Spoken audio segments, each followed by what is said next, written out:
Jafari Chege. Mheshimiwa Mwenyekiti, nakushukuru kunipa nafasi.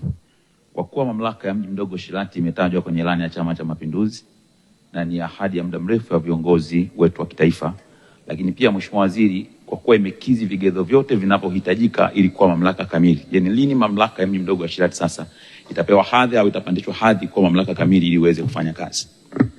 Majibu, Mheshimiwa Naibu Waziri. Mheshimiwa Mwenyekiti, Mheshimiwa Wambura Chege, mbunge wa Rorya, pamoja na wananchi wa jimbo la Rorya walishawasilisha maombi ya kupata halmashauri ya mji wa Shirati, na tunafahamu baadhi ya vigezo vimefikiwa, lakini vipo baadhi ya vigezo ambavyo bado havijafikiwa. Kwa naomba nitumie nafasi hii ni kuombe Mheshimiwa mbunge, kwanza tuelekeze mkurugenzi wa halmashauri kwa niaba ya waziri wa nchi ofisi ya waziri mkuu TAMISEMI kupitia upya vigezo vile kutokana na mwongozo wa 2025 na kuona kama inakidhi vigezo, wawasilishe kwa katibu tawala wa mkoa ili aweze kuwasilisha ofisi ya waziri mkuu TAMISEMI kwa hatua zaidi pale ambapo serikali itaona inafaa kwenda kwa hatua kupandisha halmashauri hiyo. Mheshimiwa